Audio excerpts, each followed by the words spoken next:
They're going to try to push your buttons. They're going to try to see if especially the more comfortable they get. And we actually see it about the 6-month mark. Okay. Historically, and there's a lot of data to prove this, at least from our time in SYP. There's something about the 6-month mark that usually leads to like some type of either altercation, major like behavior changes, because they're starting to feel safe. They're starting to feel comfortable. The honeymoon phases wore off, and they're like, I want to see if I'm really safe.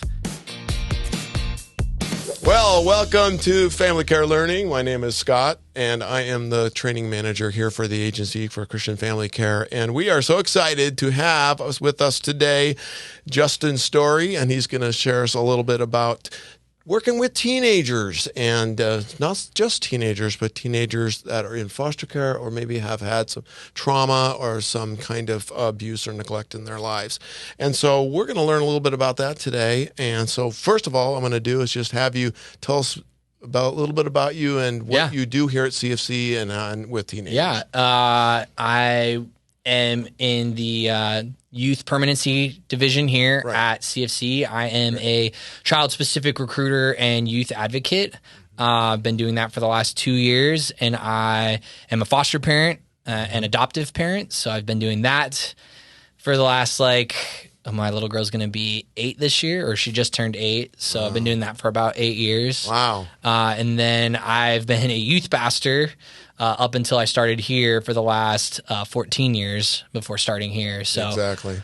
I pretty much have worked with teenagers, specifically high schoolers, since I was 19 or 18. Yeah. So half my life now, because I'm just turned 32. So half my life has been devoted to working with teenagers. Yeah. And now you're working with teenagers that come from difficult places.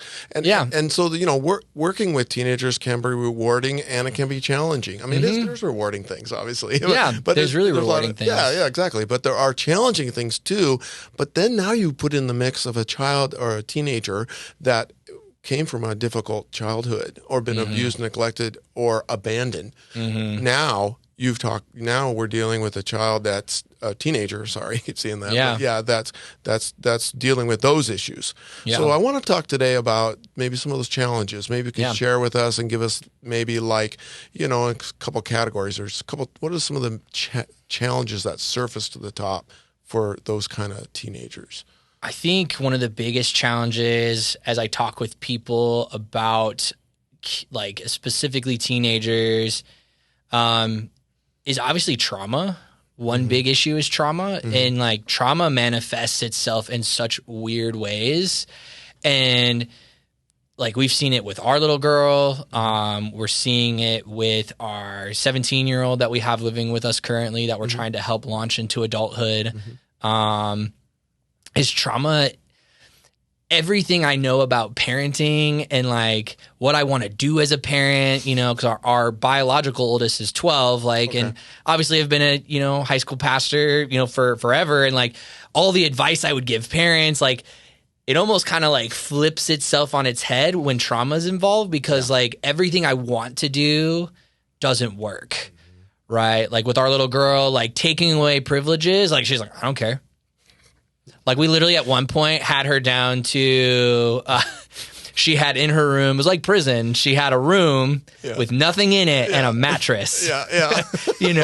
And still she's I don't care. Right. Whereas that was time out. Right. But time in was actually a more effective, that doesn't make sense. Oh, you're going to get rewarded by getting to spend all of your free time with me. That was actually more got her back on track quicker because of her trauma, right? And so she just has a very different, and so that's the biggest thing is trauma presents itself in weird ways. And I always tell people and trauma makes them do really stupid things, stupid things. You're they have it so good here. I don't get why they're self-sabotaging. Why are they doing this? I always go back to Jurassic Park. The first Jurassic Park, the classic one, right? Where they're in the raptor cage and they're why are they running into the fences? And he's they're testing it for weak spots. Right? That's what they're doing. They are testing you for weak spots, and they're also trying to see, they will say some of the most outlandish probably not very true, maybe somewhat like in truth of something that they've gone through, they will say something so out there to see if, are you going to leave? Yeah. Are you going to still love me? Yeah. Are you going to leave? Are you going to, yeah. Kind of thing. Yeah. And so like, and they're also trying to get a reaction. Like if you, like, they want to see like, will you react? Like, I mean, I just had a kid the other day who's like, yeah, last night I did acid and I put it in my eye. And I'm like, that's I'm not like, that's not how you do acid. First of all, like, not that I've ever done acid, but like, I'm pretty sure that's not how you do it. So like, that might really so I'm pretty sure you're lying, and I know you're just trying to invoke something in me. And I'm like, oh, okay, that's cool. And he's like, I could tell he didn't get the reaction he wanted. And so like, if you give them that, they'll run with it, right? Yeah, they'll start storytelling. If you just like don't let it like get you, like then all of a sudden you can kind of redirect and get them back on that path. And that trauma is just going to come out differently. Like our 17-year-old can get really heated really fast. And I'm sure that has something to do with different trauma she's been in, different scenarios. And you just kind of and like if I start getting worked up or like aggressive or like start raising my tone, then I'm just going to escalate the situation. So I just like, hey, like you're angry. Like I get it. Like I'm angry for you. And then it's like calms it back down. And so trauma is just this weird beast that manifests itself differently in our older daughter than our younger daughter. And obviously doesn't manifest itself in our biological kids because I mean we all have trauma, but their trauma is different. And so it manifests itself differently in all of our kids. And so now so your 8-year-old was in the foster care system and it was adopted. And your 17-year-old, same thing. So they've experienced different trauma, but trauma and nonetheless. And you raised your 12-year-old. So okay, good. So how does a parent identify that trauma? How are they going to know if what they're doing is because of trauma or not? I mean, obviously, if they come into the foster care system, they're going to have a good idea. Does that make sense? I always kind of have to let myself come. Like I never want to just react. Okay. No matter what. No matter what. Like reacting is always going to be bad. And I try to like get myself to come back to this place of like, okay, what could be the reason behind this behavior that doesn't make any sense? Right. Like our youngest at Halloween hoards candy. So I already know so there's something about Halloween that's a trigger for her. And so instead of being like, what's wrong with you? Get your act together. You need to stop doing this. Like, I have to be more mindful around Halloween and birthday. Like, and it's her birthday that, like, there's something about that event that triggers her. Yeah. And so if you can figure out what's triggering her or triggering them, it's not going to always make sense. And the parenting response isn't always going to make sense. Especially, I find it's very difficult for people who have already raised, as I talk with families in my recruiting process, those who have already raised their own biological children. Right. When they get a kiddo from the system, like they're like, I don't understand. Like, I'm a veteran parent. I've done this before. And it's like, you got to throw you throw the manual out the window when you're dealing with a kid in the system because. And that's who our audience is. You know, that's who we're talking to. So that's excellent. Yeah. Yeah. You got to rethink. You got to not react. And I think the biggest thing that has been when people are like, well, how have you found success in youth ministry for so long? I've had kiddos from the foster care system in my youth ministry, which is why I have the heart I have for it. We had a group home that would bring their kids to our youth ministry since I started. So I would have like 30 kids from a group home every week. And I brought those principles into when we became foster parents, and I brought those principles into coming here. And I just don't have expectations. If you like have any type of envisionment of like, I'm going to come into their life and they're going to all of a sudden be an all-A student and they're going to go pro, and like you have these expectations, you're going to be disappointed. Whereas like the less it sounds really bad. And it's like, should I have expectations? Like I did this with my biological children. I had expectations. Like I want them to succeed in life. And it's like, you're only letting yourself down and causing frustration on their end and your end, because then you've all of a sudden set up this implicit boundary or expectation. And so like just not having expectations is going to set you up for a lot of success of like, hey, like I'm just going to take it as it comes and I don't have expectations. It's not that we don't try to set up boundaries. We don't try to teach them good lessons, but it's more of an internal battle of like, I had this expectation of coming into this. And if I have that expectation and that expectation's not met, then all of a sudden I'm like, I'm not a good parent. This isn't working out. Maybe this kid shouldn't be in our house. And that's what leads to disruption, in my opinion. There you go. Yeah. So what you're saying is that you need to recognize that they have trauma, identify that. Yeah. And then calm down. Try not to overreact. Yeah. And then have the proper expectations or lower your expectations. Yeah. And those are the important keys when you've got a child that's in your home. And it sounds bad to like lower your expectations, but like that again is less like you're not saying to them like, I'm not going to my kid and being like, you know what, just be a high school dropout, it's fine. Like that's more an internal dialogue. Maybe that's a better term. What would be a better term than like lower your it's just like an internal I don't know what it'd be.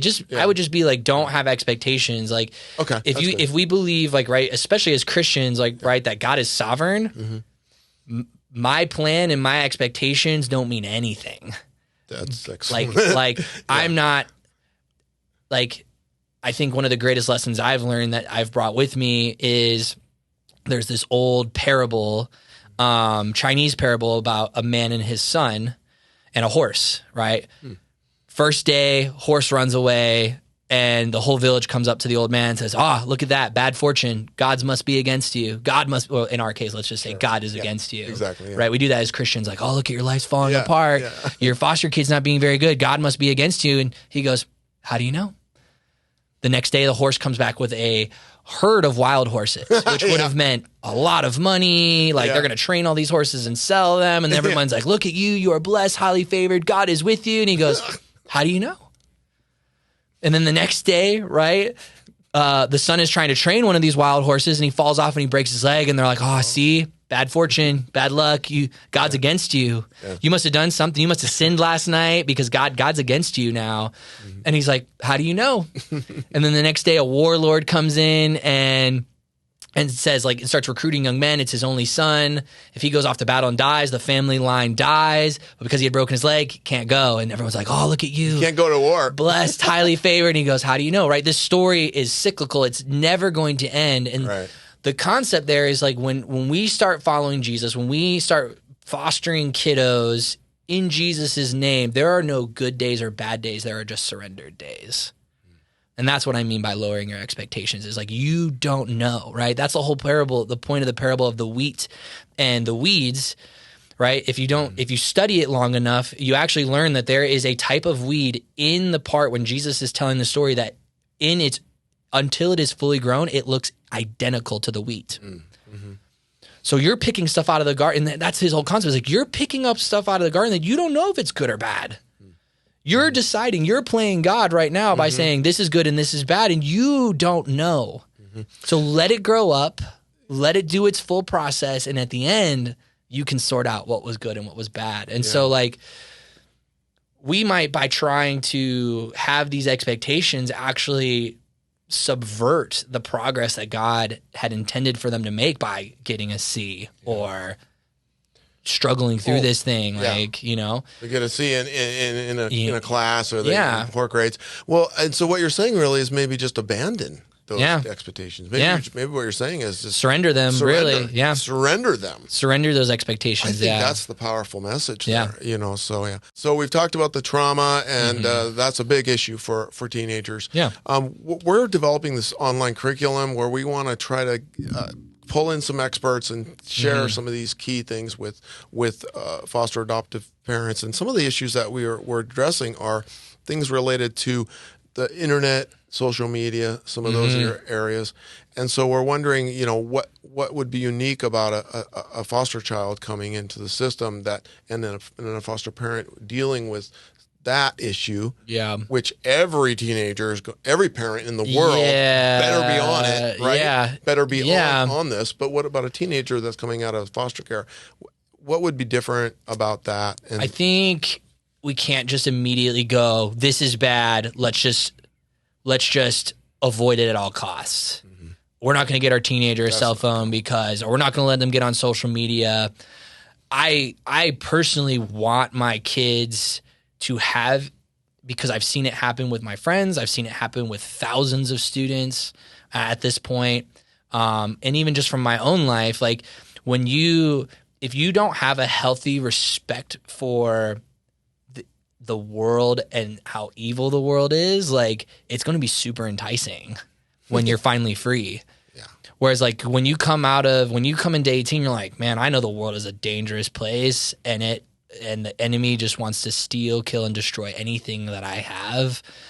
You have just a different respect and appreciation. It's not as enticing. You're not like lured into this false sense of security of like, this is going to fulfill you. And I'll never forget it, and it's a lesson I hold very close to my heart. I remember being over at a sleepover in like 16, 17. I look for one of the sports teams I played on. We were all hanging out that night, and their older daughter, we were all getting dropped, their older daughter was going out, and he's like, "All right, hey, just make sure you're home by midnight." And one of the moms, who was a helicopter mom, goes, "Oh, you're gonna let your kid go out till midnight?" And he goes, "Yeah, you want to know why? Because while she's under this roof, she's under my care. And there's nothing she can do right now that I'm powerless to stop or help her with. But once she leaves this home, once she turns 18, I cannot help her. I'm powerless." And so that's really stuck with me, is like, and he said, if my kids are going to make mistakes, I would rather them make the mistakes while they're under my roof and I can fix them.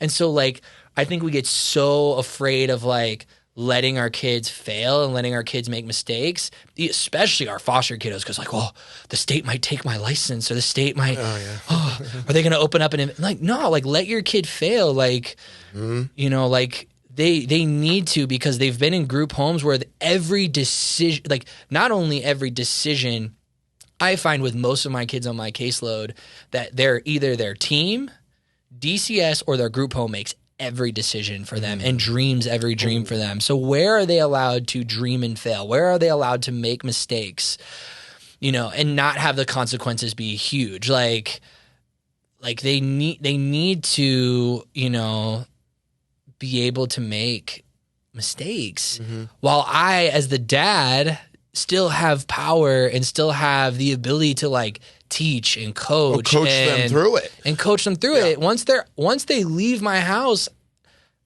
I'm done. Like there's no like, and that's where parents I think struggle the most, is like in the teenage years, you are coach transitioning to counselor. Bingo. A coach, right, says, hey, you know, yells across the field, hey, do this, and practice says, do this, do that, and like, or like even like, hey, what went wrong there? Like, how can we work through that? Whereas I need to be also prepping myself through my coaching, where they go, oh man, that dad let me fail, but like then he came and helped, so that when they're adults, they come back. And that's what I've seen with a lot of my kiddos, is like their parents unfortunately didn't do that.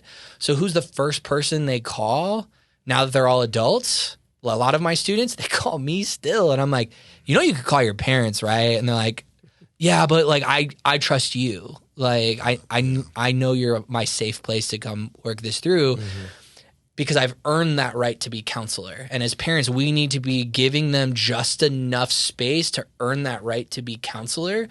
And like my hope with my 17-year-old is like, obviously like she's not going to be in my household forever. My hope though is that like we will be her safe place to come back and be like, hey, Dad, Justin, whatever she wants to call me at that point, like, here's the situation I'm in, and I'm be like, here I think some options. Here's what I want you to think through. But I can't be like, you need to do this, right? No. That right is no longer there. We're talking about teenagers. Yeah, teenagers. Okay, this is very important for teenagers. Okay, now when you raise your child, you're going to tell them what to do. Yeah. But the teenagers, you're coach. Now, for my son, I basically I ask him what time you're going to come home. Yeah. He's Communication. 16 years old. Yeah, communication. But I've also told him the dangers of the internet. Yeah. I told him that the disgustingness of the internet that can happen out there. So I've told him all that.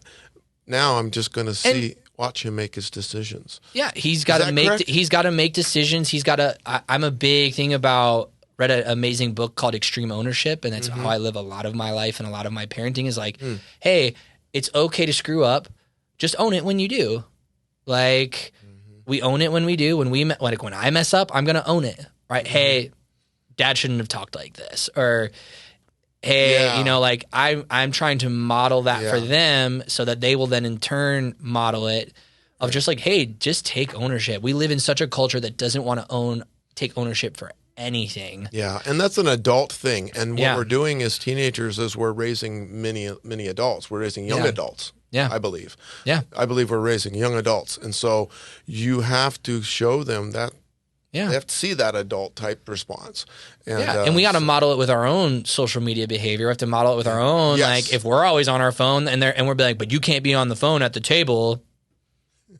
That's a pretty conflicting, and like teenagers can smell out hypocrisy immediately. Like there's nothing that you will lose your respect with them more than being inauthentic. Yeah. Like they can smell it like a shark smells blood in the water. The second you are inauthentic, like if you're like, I never curse, I never say, you can't swear, and then they're like, I know you swear. Like, they can smell that inauthenticity from a mile away, right? And so we have to give them that space, like to make mistakes and make mistakes on social media, right? Like the consequences right now, even still as a teenager, are going to be far less on social media than when you're an adult.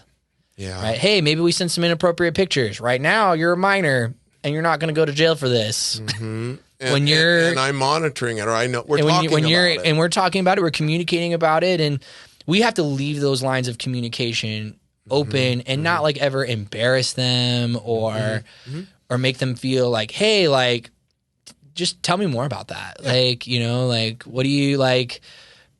Our kids will say like some things that they heard, and instead of being like, where did you hear that? And like immediately trying to like shelter them, like, hey, let's talk about that. Like, yeah, exactly. I do that with my kids. If we're not creating that safe space to have conversation, they're just going to go to their friends to have that conversation, or they're going to go to the internet to have that conversation. And the world is more than willing to teach them or have that conversation with them much earlier than we're willing to have that conversation with them. So what you're saying is that, it's don't try to shelter them from this social media. Don't try to pull it away.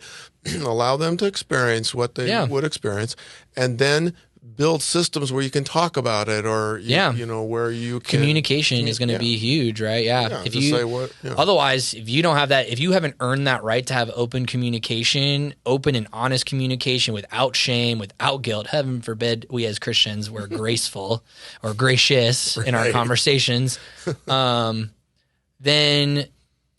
and then we can't get mad too when they like start sharing. We're like, oh man, I can't believe, like, I just want it to stop. Like you're like the outpouring of information that like is scarring my brain now, like from you, like, but like, when we earn that right, like that's where we're going to make the biggest difference versus like, if not, they're just going to go find out. Like if they have a question that they're embarrassed or feel shame or guilt to go ask you about, they're just going to find a different outlet that doesn't make them feel that shame or that guilt. Yeah. Or feel like, oh, I'm going to have consequences if I talk about this. Like I'm going to get in trouble. Mm-hmm. Yeah, that's excellent. Well, another issue that I just wanted to throw out, and we'll probably end with this one, but because we could go forever. Yeah, we can go forever. Right. But anyway, and that is just a foster child that's transitioning. That's a teenager, and they're transitioning to an adoptive home. Mm-hmm. And one of the things that we're exploring here at Christian Family Care, and I know you guys are really right on top of it as far as the SYP program, but is that there's a really a crisis of belief there for them. I mean, like, they're going to go to adoptive home. Do I want to? Is that something, how do you transition them, and how do you help them to see if that's something they really want to do? Does that make sense? It's hard because, it's hugely an issue because most of them at this point have probably had a failed adoption or two of failed adoptions. Or like I've seen kiddo who like literally their youngest sibling was adopted and them two were given back to the state, where then brother was adopted and they passed up on her. And so it's like, well, what's going to happen to me? Like, no one's wanted me, right? And so like, it's easy for them to then put up this hard exterior of like, I don't want to be adopted. Like, I'm just going to do this on my own. I think they all secretly want to have a place to call home, a forever home. You know, some of them, it's hard because like, you know, even though they are chains, right? We see this with our own sin, right? Mm-hmm. Those chains, we know they're chains, but at least I know it's always been there. And it's like a comfort thing. Mm-hmm. Like, I know that this struggle is something that Jesus wants me to give up, but it's been around for so long. I find comfort in it. And like, they find comfort in their old identity, and they find it's been like, oh, I've just always been the foster kid. And so like, it's a struggle for them to be like, I'm not that kid anymore. I get to be a new person. When I go to school, I don't have to like, and I want to bring a friend home, I don't have to like kind of preface the conversation by being like, hey, we're going to my group home. This isn't really like my mom and dad. Like, why are there cameras everywhere? And like, why is everything locked up? And, you know, but that's comfort for them. But that's what they know. It's what they know. So that's what they know. So when they go to a home that's free and hey, everything is and so like, wait a minute, this is a loving family. Why would they want to not go to a loving family? And I think it's a lot of times like they're gonna push the boundaries, right? Like I said, they're like a raptor testing the fences, and you just gotta accept that they're gonna push boundaries. They're going to try to push your buttons. They're going to try to see especially the more comfortable they get. And we actually see it about the 6-month mark. Okay. Historically, and there's a lot of data to prove this, at least from our time in SYP. There's something about the 6-month mark that usually leads to like some type of either altercation, major like behavior changes, because they're starting to feel safe. They're starting to feel comfortable. The honeymoon phases wore off, and they're like, I want to see if I'm really safe. So I'm going to do something to try to see if like, will you still love me? And like, we have like, if we've seen that if a lot of parents just like give up at that stage, right. Like, I just can't handle this. Realizing that if they would just push through, it would all go back. You got to go coach those parents, those adoptive parents, to push through that. Yeah, and we try. We try like, hey. Unfortunately, like a lot of times, our role ends when once they've been adopted and been in the home for a month. But like so it just depends on where we're at in that process with them. But I do like try to coach them of like, hey, this could be coming. Yeah. It might never show up, and hopefully it doesn't. It could show up. If it does show up, like it's like immediately we internalize this, right? Like, oh, it's because we're bad parents. Oh, it's because we're not a perfect match because we believe in the Disney happily ever after nonsense. You can tell I'm not a Disney fan. And so this clearly is not a good match. Right. And it's like, no, this is a good match. This is perfect. Like, you just need to push through. Like, and so, I mean, we didn't even see it with our daughter until like 3 or 4 years. We had adopted her, and it was like 3 or 4 years later that all of a sudden it was like we hit this string of stuff. And it was like you have this easy moment to be like, oh, I'm done. I'm out. Like, you can go back to the system. It's like the little voice like going like, you have this easy out. And it's like, no. This is my kid, right? If we would take that stance of this is my kid, this is I mean, there's nothing more kingdom minded than saying like, I mean, Jesus says, I have adopted you into my family. Like, you were grafted into my family. Like, and that's our hope is like, I want my family to look more and more like heaven every day. And that means it's going to be blended. That means it's going to be mixed of people who are not like related to me by blood, but I treat you no different than my kid. Yeah. Right. That's mirroring the kingdom. That's the kingdom. Right. And so, and that's where we went back to is like, all right, like, you know, like she's having all these struggles. We need to ask ourselves why, or what's causing this, or what's beneath it. Let's get her supports. Let's get her things around her. Like, because we're going to fight for her. Like, and that's where these kids are trying to see, will you fight for me? Because no one in my life has. Everyone who said like their caseworkers change every 3 months, no one stays with them. Their therapist changes, their team changes. They move from group home to group home. Most of our kids, by the time that they get to us as a referral, have been in 20 plus placements or more. So even that, they've never gone to the same school. They've never had the same group home. Even if they've been lucky to stay in the same group home for a couple of years, they've never had the same staff. They've never had the same kids. All they know is people leaving and people not fighting for them. So like we have to fight for them. Like that, like you have to adopt that mindset going into it of like, I will do everything short of sin for you. And that's what's going to help that transition, and just know it's coming. Like it doesn't make sense, but their trauma when it rears its head is like, I'm going to do the dumbest thing ever. And now let's mix that with other teenage hormones. Yeah, and right. like, I'm going to do the dumbest thing ever. And to see if like, do you really mean that you love me unconditionally? Yeah. And this is like, I mean, there is no more of a gospel moment we will ever theological. Be gifted Yeah. than to say like, hey, you stole the car, you crashed it in a ditch. Hey, it's just a car. Yeah. Doesn't change how much I love you. Like, Right.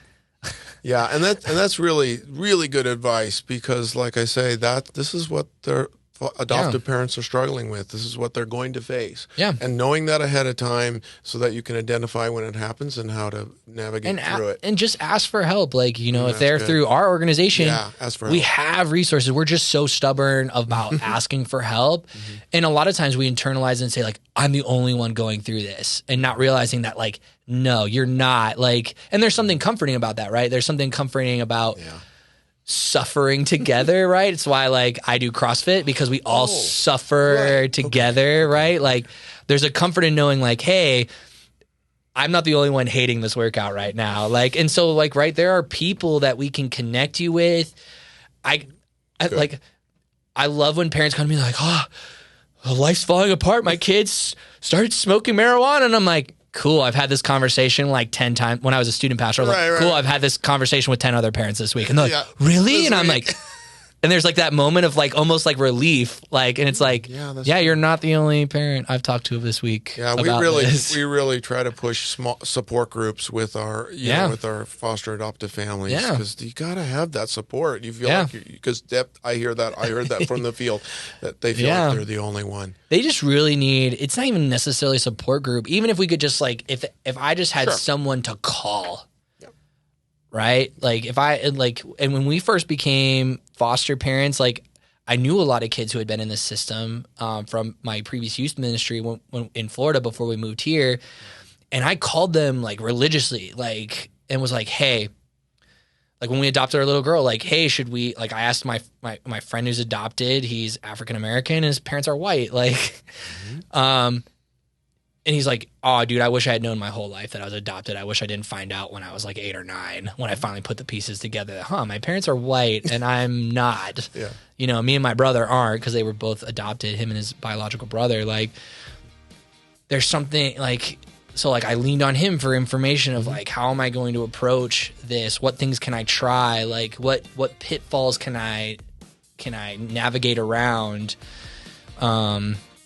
And just always finding people, like when we would talk with other foster parents, like who were ahead of us or whatever, and be like, hey, how would you navigate this situation? Like, and just realizing you're not alone. Yeah, that's really excellent. Well, those are some good things, and we're going to wrap it up here. But cool.